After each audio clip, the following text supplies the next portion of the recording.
Bonjour Benjamin Descoster. Bonjour, en 2026, les démocraties vont mal. Alors évidemment, je vous apprends rien puisque vous suivez l'actualité et que vous êtes cultivé, mais je le dis quand même pour François-Henri Benamias. Les démocraties... Ça commence bien. Les démocraties vont mal parce qu'en Europe, les extrêmes montent de partout pendant qu'aux États-Unis, on vire à l'autoritarisme à grands coups de 9 mm dans les manifestants. Mais en Suisse, tout bien. Oui, ça roule. Hein. Et depuis cette semaine, on sait d'où nous vient cette miraculeuse stabilité, puisqu'on a découvert l'ingrédient mystère de notre fameuse formule magique, la picole. Mais oui, on l'a appris dimanche passé, un député vaudois propose de limiter le taux d'alcoolémie à 0,5 pour 1000 au Parlement. Et les réactions de ses collègues semblent démontrer que l'alcool est essentiel à la démocratie suisse.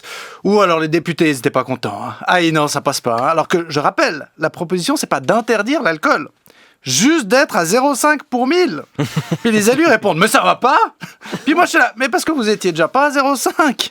Non, c'est fou quand même, les politiciens, ils ont l'air déçus de découvrir que dans tous les autres jobs, c'est mal vu d'être pété.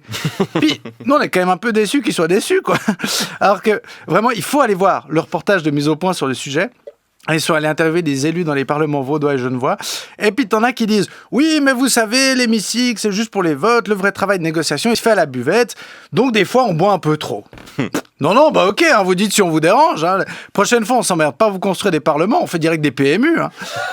Et c'est dans tous les partis. À gauche, t'as le président du PS Genevois, un verre à la main, qui t'explique que le mieux pour négocier avec les autres partis, c'est d'avoir bu entre 3 et 5 verres de vin. Puis on voit que c'est un bon socialiste, parce que son visage a presque la couleur du parti. Au centre, ils interviewent Valérie Ditli, qui dit que la buvette est un lieu important pour sociabiliser avec les députés. Là, moi, j'ai eu de l'empathie. Parce que sans alcool, on sent bien qu'elle va pas réussir à se faire des potes. Aux prochaines élections, c'est pas sûr qu'elle se fasse réélire, Valérie Ditli. Bon, avec toutes les casseroles qu'elle a au cul, elle pourra toujours postuler chez Betty Bossy. Et puis à droite, le journaliste de Mise au Point a eu la bonne idée d'interviewer l'UDC Virna Conti. Non mais on est jamais bourré là, moi je vous rassure. Hein. Non, c'est pas vrai, il y en a qui sont bourrés, je vous dis n'importe quoi. Voilà. En fait, moi, je crois que je préfère quand ils nous mentent, les élus. Non, on dit que les politiciens, ils ont soif de pouvoir. En Suisse romande, ils ont soif tout court. Non, alors évidemment, la question qu'on se pose, c'est est-ce qu'il y a un lien entre le bord politique et la consommation d'alcool ? On écoute la réponse de la tenancière de la buvette du Parlement vaudois. Ça picole pareil à gauche ou à droite. Joker. Mais il y a quand même une tendance. Certainement. La responsable n'en dira pas plus.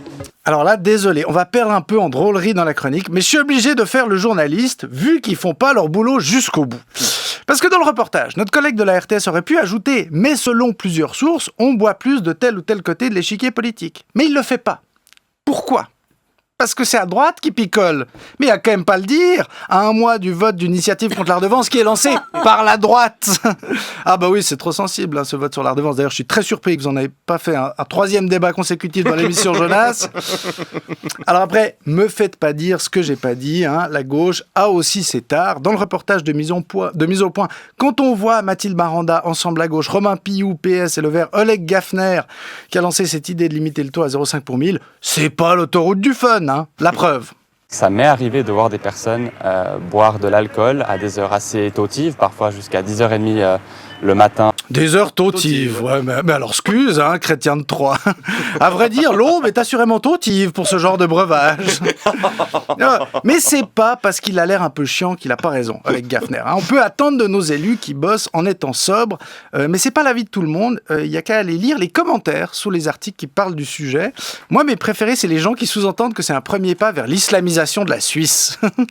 Et c'est clair qu'on est à deux doigts du grand remplacement, hein, avec cette mesure défendue par Gafner, Maranda et Pillou.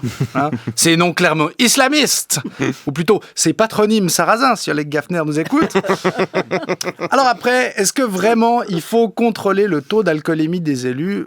Je sais pas. Voilà. Les députés vaudois, même sobres, ils ont rien compris au bouclier fiscal. Pas sûr que ça change quelque chose.